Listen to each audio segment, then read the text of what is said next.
날마다 주님과 함께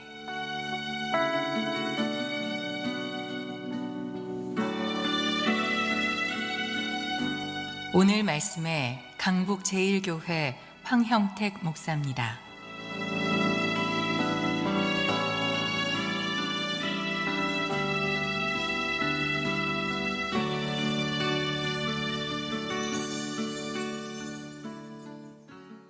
(17, 18세기에) 영국의 귀족 자제들에게는 반드시 해야 하는 일이 하나가 있었답니다.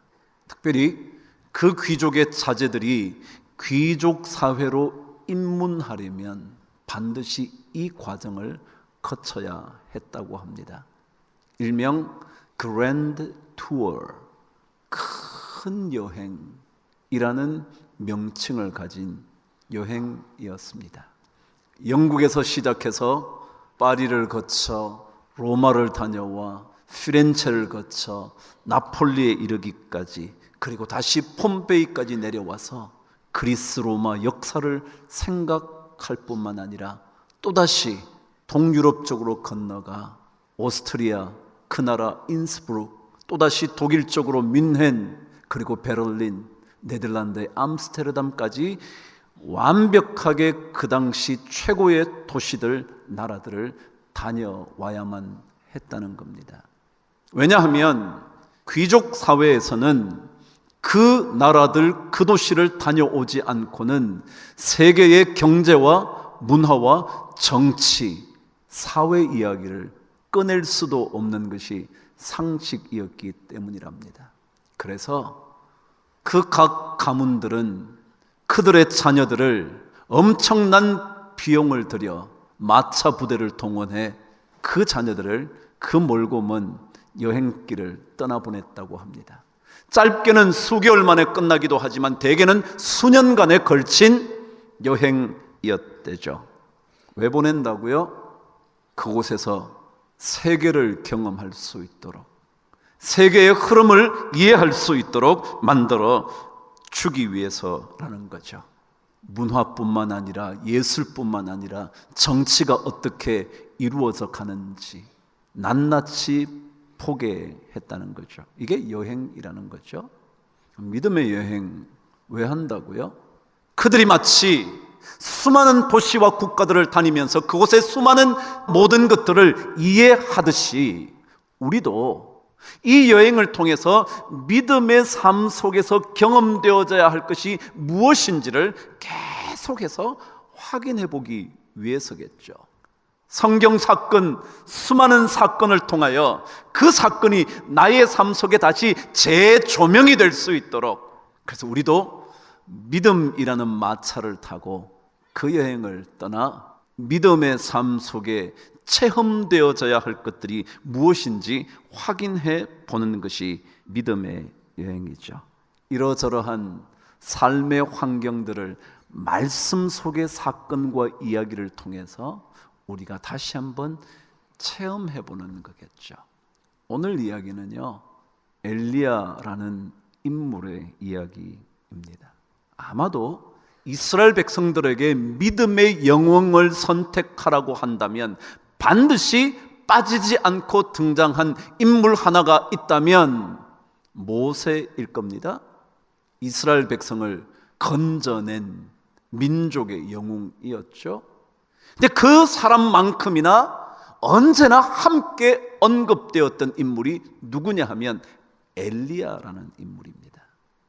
그래서 주님께서 변화산에서 변화된 광채의 모습을 하고 계셨을 때 제자들이 이렇게 말합니다. 주님, 여기에 초막셋을 지었으면 좋겠습니다. 하나는 모세를 위하여, 하나는 엘리야를 위하여, 하나는 주님을 위하여 지었으면 좋겠습니다 라고 말할 정도인 것을 보면 모세만큼이나 이스라엘 백성들에게 믿음의 영웅 혹은 민족의 영웅으로 인식되고 있었던 사람이었던 것 같습니다.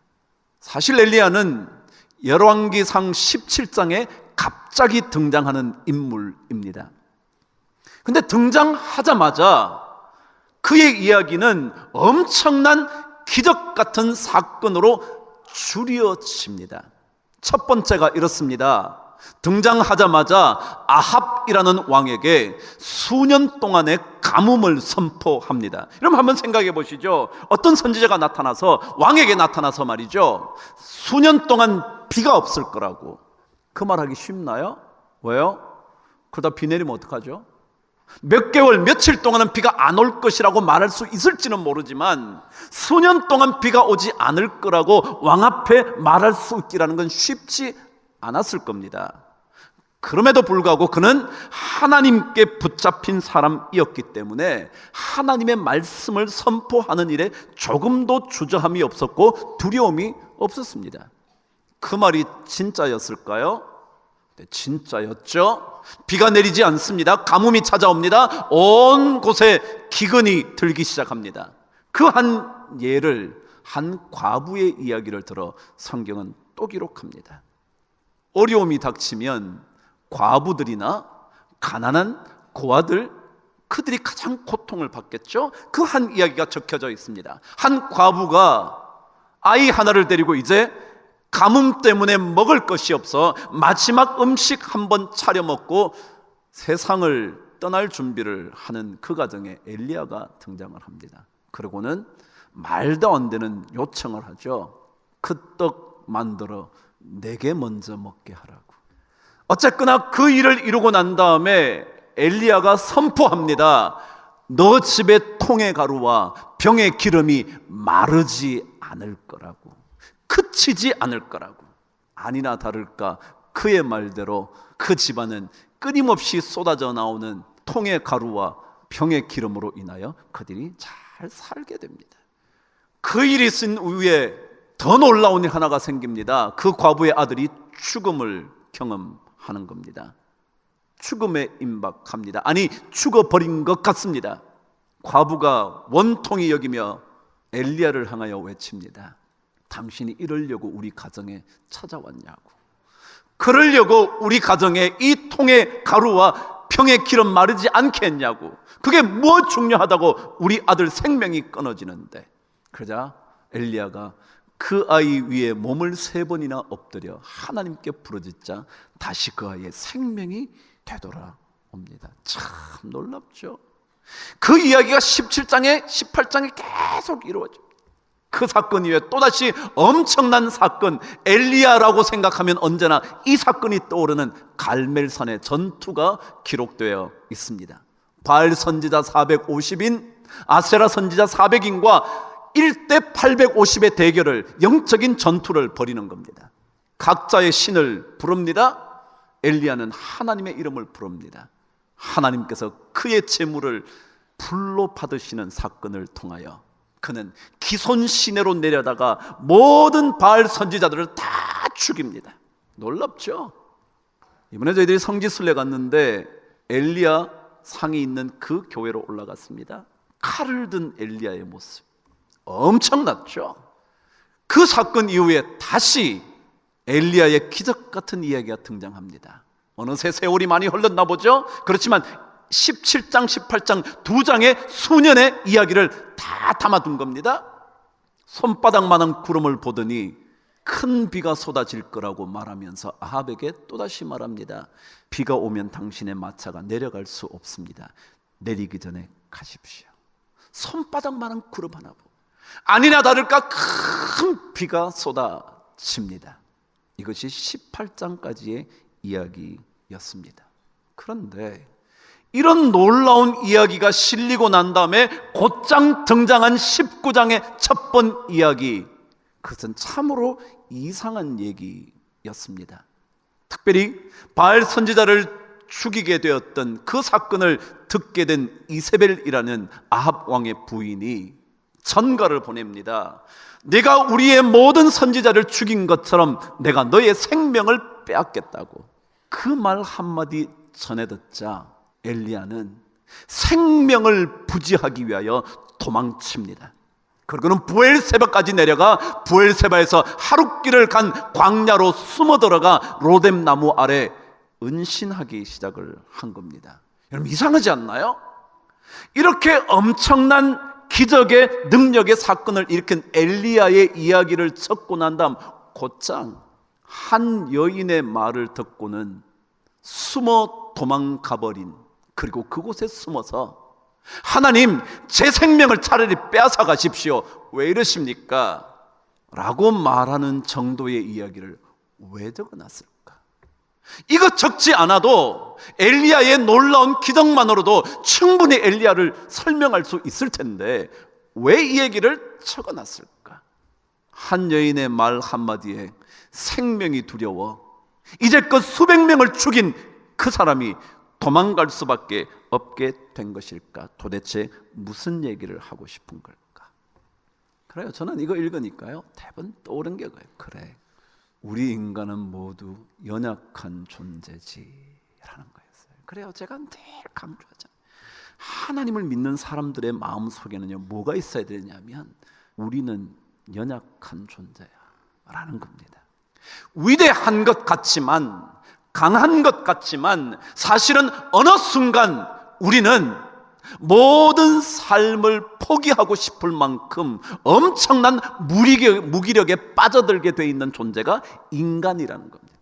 아무리 대단해 보여도, 아무리 엄청난 기적의 주인공이라고 말해도 어느 순간 우리 인간은 내리막길에 들어서면 브레이크 없는 자동차처럼 끊임없이 내려가 추락하게 돼 있는 존재가 인간이라는 거죠. 모든 것 잘 되어 가는 것 같은데, 사업도 탄력을 받아서 모자랄 것 없는 것 같은데, 일취월장하고 있는데, 자식의 인생도 원하는 대로 술술 풀려가는데, 이대로 인생 마지막을 맞아도 좋을 것 같다는 생각이 들 정도인 삶을 살고 있는데, 근데 어느 순간이면 우리는 전부 다 내리막길에 내려갈 수밖에 없는 존재. 그래서 그 무력감에서 빠져나올 수 없을 것 같은. 그럼 생각해 보세요. 그런 엄청난 일을 벌였다면 이세벨의 말 한마디 들으면 이렇게 반응해야 정상이야. 뭐라고? 지금 네가 내 생명을 빼앗는다고? 내가 850명의 선지자들을 죽인 사건 너 듣지 못했냐고? 듣고도 감히 그런 얘기를 하냐고? 그래야 정상이잖아요. 아닌가요? 죽은 아이도 살렸던, 통의 가루와 병의 기름이 마르지 않도록, 그치지 않도록 손바닥만한 구름을 통하여 비를 선포하고, 수년 동안 가뭄을 선포하고 가뭄이 찾아온 그 놀라운 일을 행한 사람이 그 말 한마디 듣고요? 이상하잖아요. 우리는 다 그래요. 근데 우리 믿음의 삶도 그렇더라고요. 열심히 일을 해요, 잘 섬겨요, 사람들에게 인정받아요, 그 사람이 손을 대기만 하면 모든 것에 결실이 넉넉해요, 사람들이 점점 더 그와 함께 일하고 싶어해요. 그런데 어느 날 갑자기 한 사람의 이야기만 듣고도 모든 거 포기하는 거예요. 내가 못하러 이거 해. 그냥 그게요, 인간의 연약함 때문에. 직장 생활 잘해요, 승진도 남보다 빠를 수 있어요, 승진도 계획대로 어쩌면 잘 되고 있어요. 그런데 어느 날 자신의 상사의 말 한마디가 그 회사는 도저히 자기에게 맞지 않은 회사일 거라는 생각으로 빠져들어요. 그럼 견디지를 못하는 거예요. 견디지를 못하는 거예요. 가정도 그래요, 여러분. 이상하잖아요. 이제껏 잘 견뎌왔어요. 힘든 시간도 보냈고요, 집도 마련했고요. 그래서 뭔가 안정되어 가는데 갑자기 어느 날이요, 내가 이 가정에서 이렇게 살아야 될까? 생각이 드는 거예요. 참 이상하지 않나요? 되게 인간이라는 거죠. 우리 인간에게는 어느 순간 내리막길을 만날 수 있습니다. 제어 장치가 없는 자동차가 내리막길을 질주하고 있는 듯한 인생을 삽니다. 성공 가도를 달려도 어느 순간 이유 없이 대답할 마땅한 이유도 없는 채 계속해서 우리는 내려가는 겁니다. 그렇다면 문제는 뭘까요? 이 내리막길에서 우리를 건져낼 수 있는, 이 내리막길에서 설 수 있는 브레이크는 어디에서 오는 걸까요? 자기가 마음 다져먹으면 된다고요? 그랬으면 이세벨의 말을 듣고 그는 그렇게 반응할 필요가 없었죠. 부엘세바까지 내려가서 광야로 나가 로뎀나무 아래 들어가 죽음을 달라고 말할 필요가 없죠. 자기가 할 수 있으면요. 근데 이건 그렇지 않아요. 이상해요. 자꾸만 빠져들기 싫으면 감당할 수 없거든요. 여러분, 인간은 다 아는 것 같지만 다 몰라요. 그것을 가리켜 우리는 맹점이라 그래요. 맹이 뭔자고요? 여러분, 맹인이라 그러잖아요. 맹점이요.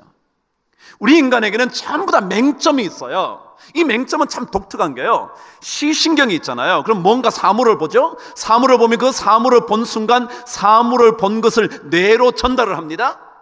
그럼 뇌에 저장이 되겠죠.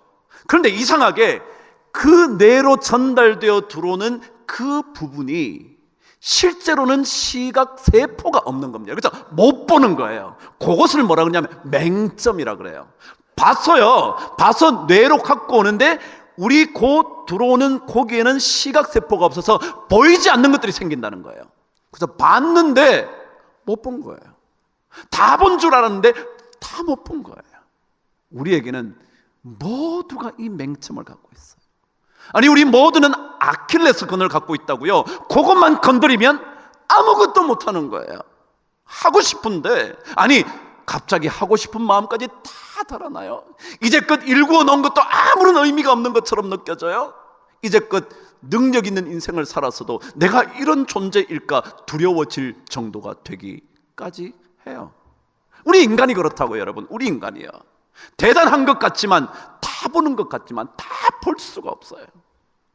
엄청난 능력을 행했는데 말 한마디에 내 인생 거두어 가달라고 말할 수밖에 없는 존재예요. 그게 인간이에요.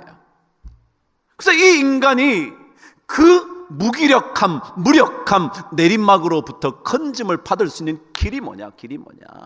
그게 오늘 말씀 핵심이에요. 이게 믿음의 여행에서 반드시 경험해야 돼요. 우리 믿음의 여행할 땐 제일 먼저는 무조건요, 우리는 연약하지, 그걸 알아야 돼요. 그래서 성경은 야곱을 가리켜 너 지렁이 같은 야곱아, 그렇게 말해요. 여러분, 지렁이는요 밟혀 죽는지도 모르고 밟혀 죽어요. 내 밑에 지렁이가 있는지 모르고도 밟아서 죽인다고요. 그게 우리 큰 존재라고요. 근데 우리는 아니라고 생각하죠. 아니라고 생각했는데요, 그래서 멋지게 이루고 있는 줄 알았는데 어느 순간요 내리막길에 접어들면 그 마음을 감당을 못하는 거예요. 나 이렇게 살 수 없어, 나 이렇게 못 살아. 그리고 그 무기력에서 벗어나지를 못하는 거예요. 엘리야도 그랬어요. 사실 큰 이유가 없잖아요. 말 한마디 들은 거예요. 그거는 충분히 그렇게, 너 웃기는 소리 하지 마, 코웃음 쳐야 정상 아닌가요? 내가 이제껏 뭐 한 거 보지 않았냐고, 너 내 얘기 못 들었어? 그런데 감히 네가 그런 말을 해? 라고 그래야 정상인데, 아니요, 그 말 한마디에 모든 거 팽개치고 싶은 거예요. 내 목숨 하나님 건져가세요. 저 이만큼 살았으면 됐습니다. 저는 넉넉하게 살았습니다. 그만해도 되겠습니다. 그러는 거예요. 근데 바로 이 연약함으로부터 건짐받을 수 있는 길은요 다른 길이 없어요. 오늘 성경 5절, 6절, 7절은 그 정답을 가르쳐 줘요. 저와 함께 읽으실까요? 시작. 로뎀 나무 아래에 누워 자더니 천사가 그를 어루만지며 그에게 이르되 일어나서 먹으라 하는지라. 본즉 머리맡에 숯불에 구운 떡과 한 병 물이 있더라. 이에 먹고 마시고 다시 누웠더니 여호와의 천사가 또 다시 와서 어루만지며 이르되 일어나 먹어라. 내가 갈 길을 다 가지 못할까 하노라 하는지라. 우리가 어떻게 할 수 없을 때, 한 치 앞도 볼 수 없을 때, 그때 하나님께 우리를 만져주신다.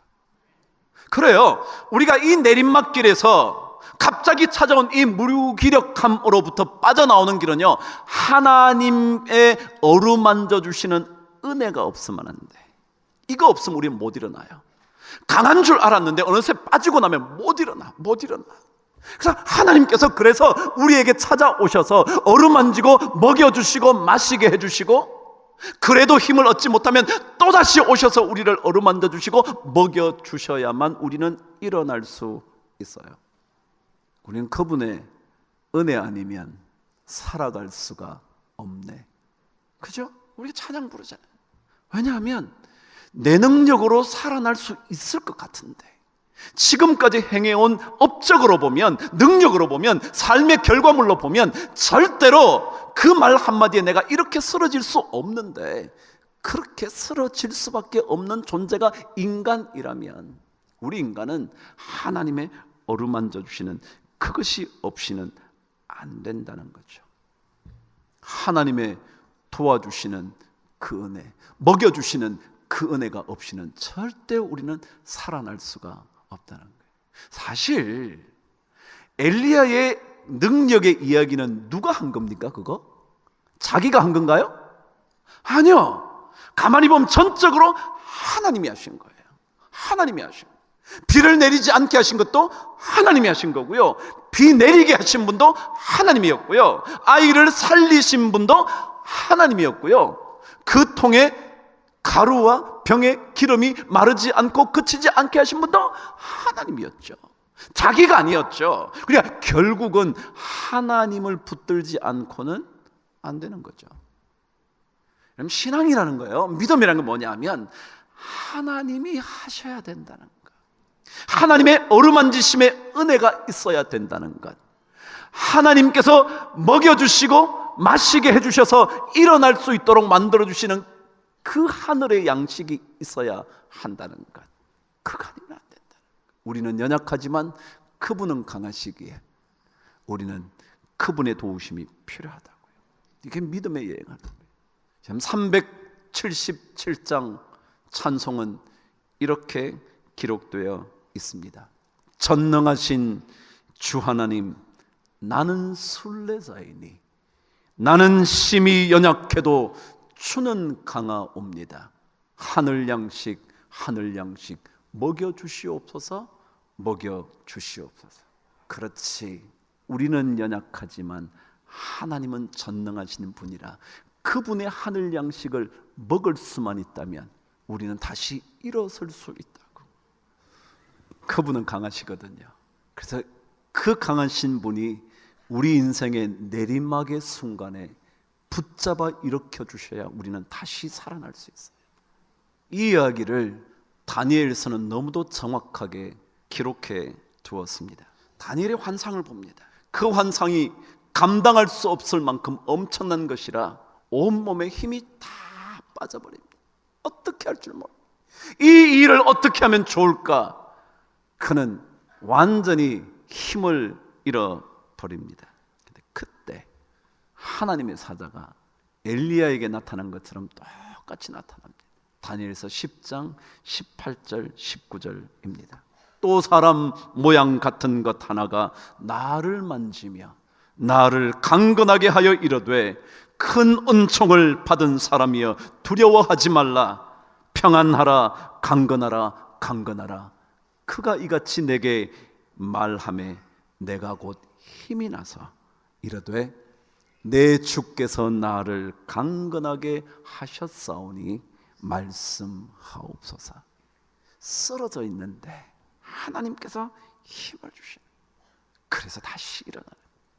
이렇게 일어나야 오늘 말씀대로 우리가 가야 할 길을 다 갈 수 있을 겁니다. 만일 이 하나님의 먹이시는 은혜, 어루만지시는 은혜를 받지 못하면 우리의 가야 할 길을 가지 못합니다. 어느 날 갑자기 찾아온 가정의 위기를 이겨낼 수 없습니다. 그래, 여기까지인가 봐. 나는 더 이상 견딜 수 없어. 왜냐하면 어느 순간 찾아온 거예요. 돈도 벌었고요, 집도 마련했고요, 자식들도 어느 정도 잘 자랐는데요, 어느 순간 찾아온 이 내리막길을 견딜 수가 없습니다. 그래서 가야 할 길을 다 못 가는 거예요. 그래, 끝내지. 직장도 그래요. 어느 날 갑자기 도저히 이 직장에서는 내가 살아갈 수 없을 거라는 생각이 드는 거예요. 여러분, 그때 하나님께서 먹이시는 하늘 양식 먹여달라고 하지 않고는 우리는 절대 살아날 수가 없습니다. 오늘 성경이 가르쳐 줍니다. 엘리야가 그만큼 능력이 있었음에도 불구하고 하나님의 먹여주시는, 어루만져주시는 그것이 없이는 살아날 수 없습니다. 그래야 우리 가야 할 길을 끝까지 갑니다. 그래야 40주 40야를 달려 하나님의 산 호렙에 이를 수가 있을 겁니다. 이게 믿음의 여행이에요. 믿음의 여행. 우리 모두 인생의 내리막길이 있습니다. 신앙에도 그럴 겁니다. 그러나 그 순간에 하나님의 어루만져 주시는 은혜를 덧입지 않고는 우리 갈 길 완주할 수 없습니다. 여행 끝낼 수가 없습니다. 여러분, 이 하나님의 먹여주시는 은혜를 꼭 덧입어 인생의 내리막길에 우뚝 세워지는 은혜가 넘쳐나게 되기를 주의 이름으로 축복합니다.